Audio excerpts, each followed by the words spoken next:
Alright guys, so we have another troubleshooting of this engine. Actually I already figured out what's wrong. So the cause of this engine is why I rip it out. It's too much smoke, white smoke, heavy smoke like a fogging machine. If do you know what is the fogging machine? That's like it. That's looks like. Okay, and doesn't start right now. Doesn't start, and before it's too much smoke, and after we shut it up and try to start, doesn't start. Actually, we already figured it out. I diagnosed it's a head gasket. So let's try to repair out the head gasket. But right now, guys, I give you a simple tip only. If where is the location on this DEUTS FL03 engine model, where's the location on the timing pin. Oh guys, I have a 3 timing pin on here. 1 2, this is almost the same length and size, and we have another one here. So this one, guys, it goes here beside on the oil filter. You see in this the hole, so put on here. That's for your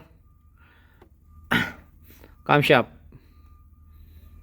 So make sure it's easy to turning, because guys, this timing pin, we have a small thread here, so we need to make sure it's easy to turning.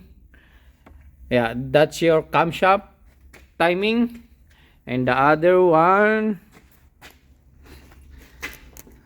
this one, I already remember, this is your crankshaft timing. So put like that and make sure it's easy to turn also. And what's this small for? What? Okay guys, right now we don't need it, but I gonna show you what's the purpose on this. So this is for your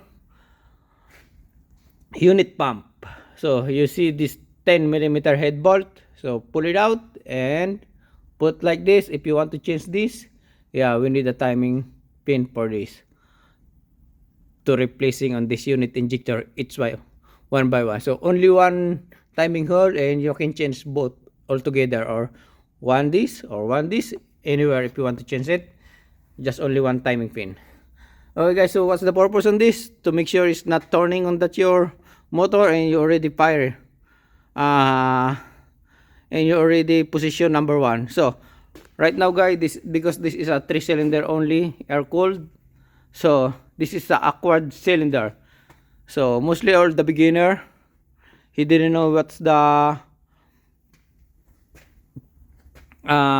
where's the number 1 cylinder. Okay guys, this is number 1 cylinder at the back of your engine. 1 2 3. If you are facing on the front, start for number 3. 3 2 1. Also it's the same on the 4-cylinder DEUTS. It's very awkward. Okay, this is the model.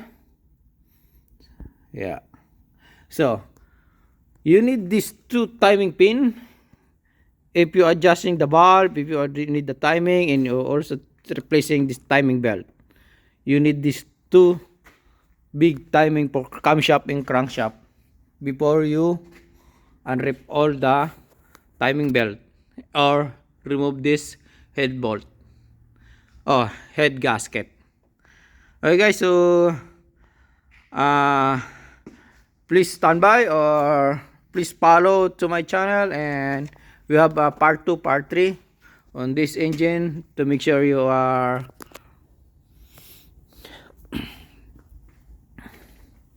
this is the part 1 only. I'm gonna show you where's the timing.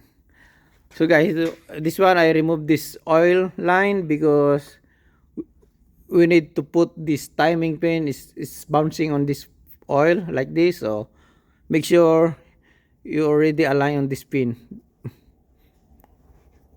Alright, so right now it's ready to pull the head or ready to change the timing belt.